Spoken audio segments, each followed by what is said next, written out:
Okay. Hi, Kelly. Nice to see you today, Hi. all the way in UK. I want to ask you. Wait, before you ask me, have you got your beverage? I've got a beverage. It's There we tea, go. but this is coffee with Cathi. It doesn't matter. It's tea. Cheers. That's also tea. Cheers. I want to ask you so we can get straight into it. I'm going to ask you to speak to me as though you are preaching to me and you're encouraging me. Okay. So the first question is, is there anything God has laid on your heart to encourage people out there who'll be listening to you and watching you? Yes. So I'm trying to think where to start because there's lots. But okay, so I'll summarize it by saying that every time I watch a sermon or read something or open my Bible or every time I find some kind of inspiration, and every time God talks to me in those different ways, it's always in the same kind of theme.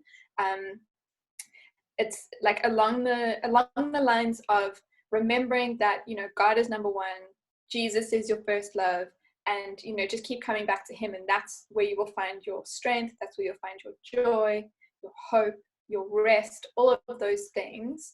And so for me, like, rest is the main thing that God's been talking to me about, but it always comes back to come back to Jesus. That's the ultimate source of all of those things. Can I interrupt you quickly? When you say rest, do you mean live in your pajamas all day and lie around?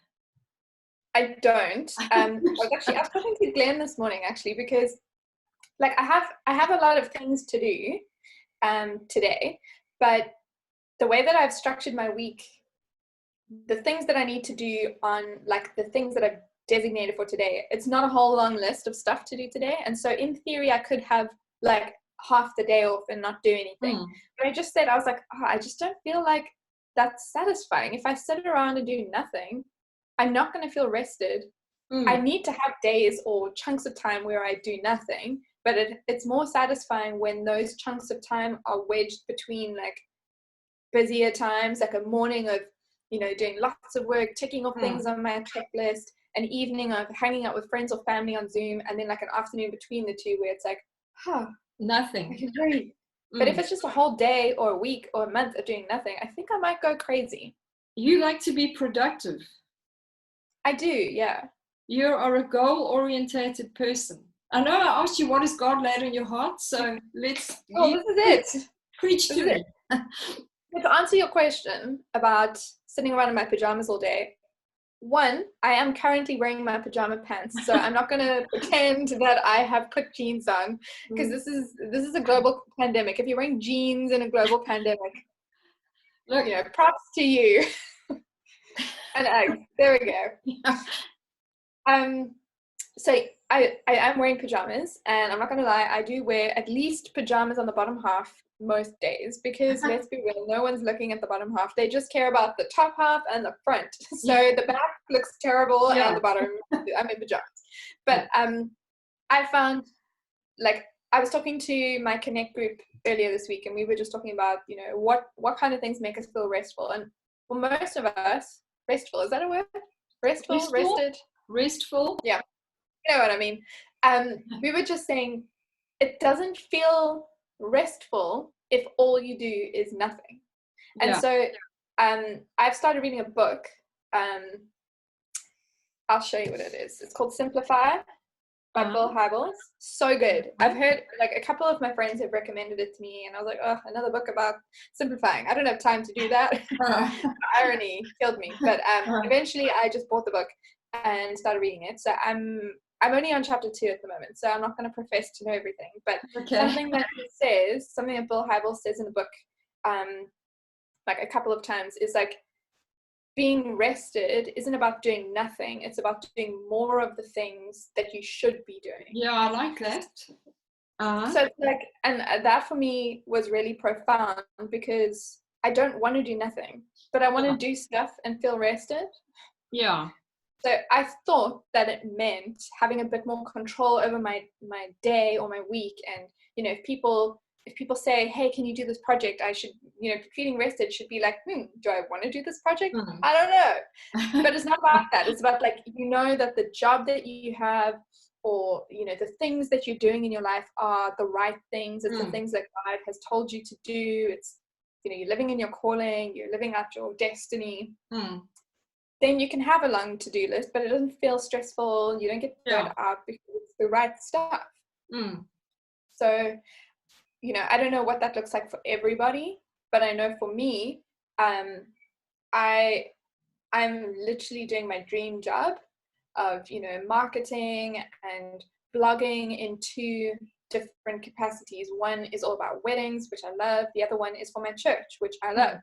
So I'm enjoying doing all of those things, and so it means that when I have a long to-do list of things, I know that when I'm feeling rested, when I see my to-do list, it's not overwhelming. It makes me go, yeah, this is exciting. I love this. So that's what's happened for me, is just simplifying everything by only doing the stuff that I know I'm supposed to be doing. Now, can I throw something in here? Can I throw something in quickly? Because I know you got more coming there. You can sense it burning up and coming out of me. Feel it coming out over the World Wide Web. The scripture that I gave you before we started chatting in public, that Matthew 11, I need to put my glasses on, and this will be quick, then I want to hand back over to you. Matthew 11, where Jesus says, verse 28, come to me, all you who labor and are heavy laden, and I will give you rest. If you're doing something that God hasn't given you to do, then it's going to be labor, which is heavy toil, and it's like you've got to sweat to make it happen. And then, because then when he says, take my yoke upon you and learn from me, for I'm gentle and lowly in heart, and you'll find rest for your souls. For my yoke is easy and my burden is light. It's like what you say, nothingness is not rest. Doing nothing doesn't help. But when you do more of the thing that you should be doing, then you do it out of a place of rest, which is empowering. And that to me is the grace of God. So you got to be doing what the grace of God is on you to do. And then it's exciting, as you say. Yeah. Okay, carry on. Well, that's the thing. I think if you think about it, something you said about, toil and sweating to get everything done. I think the reality of the situation is that lots of well-meaning people find themselves in situations that require toil and sweat to get things done. I don't have first-hand experience of this, but I can imagine, if you're a parent and you have, young children and you're sleeping less than you were before and you're working at the same time, that kind of thing, just because it doesn't bring rest doesn't mean that you should just stop doing it. And, if you're stuck in a job, that you don't love because you need money, I don't think I would advise anyone to just leave their job and hope for the best. Remember when I was working as a receptionist, this was 12 years ago, 13 years ago. That wasn't my dream job. Nobody wakes up and says, I really want to be a receptionist one day. Yeah. Nobody thinks that, but I know, just looking back, that job was such a good thing for me in that season that I was in. And then I was able to have some evening classes where I could study and do different things, which then took me to the next step. And so every step of the way, it's kind of built towards where I am now, which is one step towards where I'm going to be. So I think if people can just see the perspective and, zoom out a little bit and just be like, okay, what are the things that I have to do? And sometimes it means working a job that you don't like and thinking of a way to get yourself out of that. I don't have the answer to that, unfortunately. If I did, I'd probably make a lot of money by telling people how to do it. But sometimes it means just the title of the book that I'm reading, just simplify. Yeah. So, are you finding yourself in a whole lot of meetings that could be emails? Simplify. Are you hanging out with people because you feel like you have to, or do they bring joy to you? Do you bring joy to them? Simplify. If you're hanging out with a whole lot of people when you could actually hang out with one group of people at the same time, that's a simple way of just especially today compartmentalizing. Especially today on Zoom. You can just gather all your friends in one place, hang out with them. But you know what I mean? Like the principle of it is just, if you find yourself doing a whole lot of things, focus on doing the things that matter, and that's how you find rest. And so, like, coming back to your scripture about, Jesus saying, "Come to me," like that should be a priority. Coming to Jesus. It's like if you think about it as like tithing your time. If you're giving Jesus your 10%, for argument's sake, let's just say that that's what we're doing. It doesn't mean spend 90% of your day doing whatever you want and then come to him at the end of the day and go, I'm really tired now. You told me I can come to you when I'm tired and weary. You can do that and he's not going to turn you away. But I think what it means is like tithing is giving your first fruits. It's giving the first 10%, not the last. And so, maybe rest is the same. Like you feel rested when you give Jesus the first of your time. For some people, it means waking up early in the morning and having a devotion early in the morning. That's not how I work because I can't. But it means giving Jesus more of your time, your quality time, and not just like, you're lying in bed and you're dozing off and you pray yourself to sleep. We've all been there. Let's just be real. We have all been there and prayed ourselves to sleep. But I don't think that that's what it means. It's like coming really, back. I'm disappointed now. I've been living my whole life doing that. Hey, it's a start. Do it. If you're doing it, carry on doing it, but that's a start. Pray in the car, or just throw these quick prayers up. But you know what I found, and I don't know a lot, but I found this whole thing about grace is that if I set myself, and I don't want to go off your subject, but if I set myself a whole lot of rules, like and I know you're not saying this, but I have to pray at 10 o'clock every morning, or I've got to pray at 8 o'clock at night and this and that. I'm never going to keep up with that, and then I'm going to end up being condemned. So what I do, and maybe you know this about me, I am learning to make Jesus, myself, aware of his presence all day, no matter what I'm doing, no matter where I am, no matter what I'm doing. And so that's me giving him my time. And so then when he really wants to get a message across to me, because I've made it a practice to try and be in that place of rest, that I'm not striving to get his attention or to perform, then because I'm in that place of rest, then it's easier for me to hear when he wants to say, okay, put that aside, come and sit with me now because I want to talk to you. So that's how I find that. Take my yoke upon you. Okay, carry on.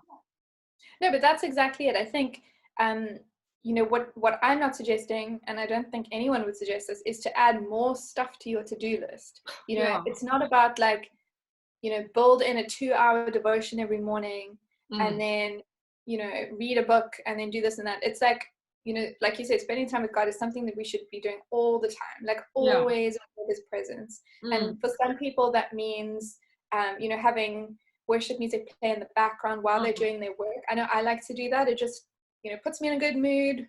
I'm singing along while I'm typing out emails and I'm singing like, oh, you're a good God. And it's like, sometimes I'm not conscious of what I'm singing, but it's like, it's just uplifting my spirits and my soul. Other times, I find myself in lots of Zoom calls for church stuff. And, we're talking about church, we're talking about things we're doing, exciting things. And it's like, sometimes it feels like, like an act of worship when we're celebrating the wins of what God's doing in our church, like that's exciting. And we may not be praying at every Zoom meeting, but we're celebrating what God is doing and we're focusing on, what he is doing in people's lives. And that's exciting. And I definitely don't think that it'll make people feel rested if you give them a checklist of all the like Christian things they must do. It's terrible. But I must say, I enjoy watching equippers, your church's equippers, Surrey or equippers, what are they called? What would, if someone wanted to look for your church, what would they do? Equippers? They could go equippers.co.uk. Okay. Go to the website.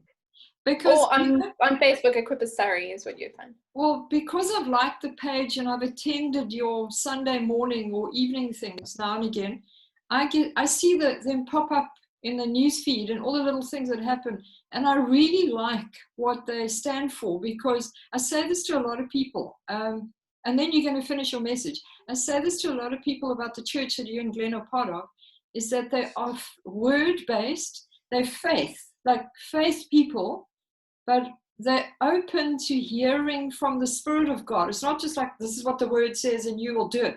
It's like, every time I see a post, they're excited about what God said, and they're excited about the future of the church.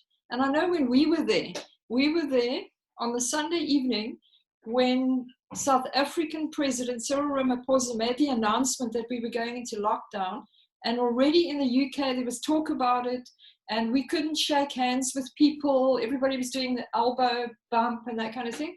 But standing there surrounded by all those people, I felt the faith in that room. And so anyway, I really like your church. You can tell them I like them. Okay, go on. You can preach. I'll just end with this. Something that I read in the I think it was the very first chapter of the book Simplify, was the story of Mary and Martha. And so if you haven't, I know you have, but if someone listening hasn't heard of this story before, it's, Jesus surprises Mary and Martha, pops in to hang out with them, and he brings a whole lot of people, and it just results in a whole lot of stuff that has to get done. So Martha's working away in the kitchen, getting everything ready, and Mary decides she's just going to chill with Jesus. And every time I've read that story, I definitely resonate with Martha a lot. And I'm like, yeah, of course, do the stuff. When Jesus comes, you want to give him your best. You want to make the best meal possible. You want to make sure the house is clean. You want to make sure he's comfortable and he's got everything he wants, because it's Jesus. And so I always resonate with Martha a lot. And I'm like, yes, do the stuff. Let's make this the best time ever. And then I hear Mary just sits there and chats with Jesus. I'm like, Mary, come on, get your act together. We've got Jesus in the house. Let's make this awesome. And so when I read the story recently, it just reminded me that yes, Martha had good intentions, Mary had good intentions, but what Mary did was the most important thing. And so I read it in a different translation, so I'll just read it. I read it in the Message translation. So it's in Luke chapter 10. I'm not going to read the whole thing, but so Martha starts to get really annoyed. Hey, you can read it all. I'm enjoying this. Yeah, I'll just summarize it at the and read the last little bit. So Martha, after getting really annoyed that she's doing everything and Mary's doing nothing, she comes out and says she interrupts them talking. Awkward. And she's like, Master, don't you care that my sister has abandoned the kitchen to me? Tell her to lend me a hand. And I'm like, yeah, you tell them. But then Jesus says something really good. So he wasn't like, who do you think you are, Martha? He puts her in her place, but in a really gentle, classic Jesus kind of way. So he goes, Martha, dear Martha, you're fussing far too much and getting yourself worked up over nothing. I'm like, yeah, I've been there.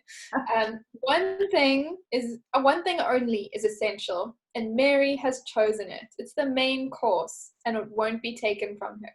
Sure, I like that. So just to remember, when you're fussing over too many things and you're getting worked up, and you want to go to Jesus and be like, look at that person. All that person's doing is sitting around talking to you. Come on. I've got a long checklist of things to do. When you find yourself in that mode, which I have many times, just imagine Jesus saying to you, Cathi, dear Cathi, you're fussing way too much over stuff. Just chill out. This person's found the best thing, the only thing that's important, and that's to sit at my feet. Yeah. It's the main course. No. Just run out. What is the translation that you read from there? The Message. I love the Message. I'm going to go and look that up, because I can imagine Jesus saying, you're getting yourself worked up over nothing. Yes, I can imagine just being like, come on, Kelly, you're working yourself up over nothing. It's okay. No, that is amazing. So I think, one of our church values is excellence. So we want to do things the best way we possibly can. But the thing that, that covers everything even more than excellence is to be in the presence of God. Yeah. And so I have to remind myself, if I'm doing work so much that I'm trying to make it so excellent that I'm neglecting talking to God. That's not what my church wants me to be doing. No. So I'm not going to get worked up over that. I'm going to come back and go, hold on. Yeah. What's happening here? And then I find when I take a step back, like the ironic thing is in taking a step back, spending time with God, you come back and you're able to do things with excellence, and you're able to do them better and quicker. Because God's kind of excellence is not man's kind of excellence. Like man's kind of excellence is like, you got to be better than everybody else, you've got to have everything where it needs to be. But God's kind of excellence comes out of being with him. Yeah. I'm talking about that tomorrow morning on my Facebook Live. Oh, that's cool. One of the things is excellence. And we've all got it in us because we are in Christ. And so we are already in this, have access to this place of doing everything, but in God's kind of excellence, not what we think.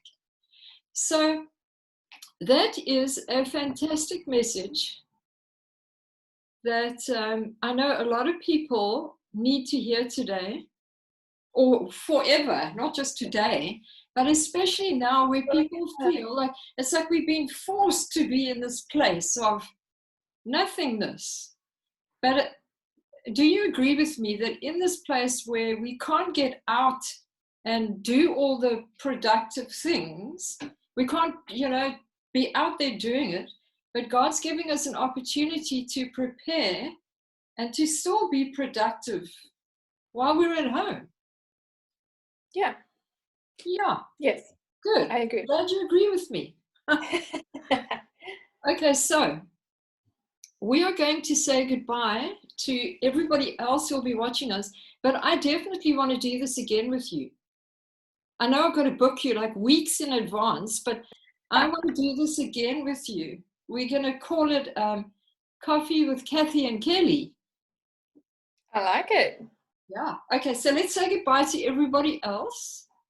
Okay, bye everybody else. Thank you, Kelly. Bye everybody else. Yes.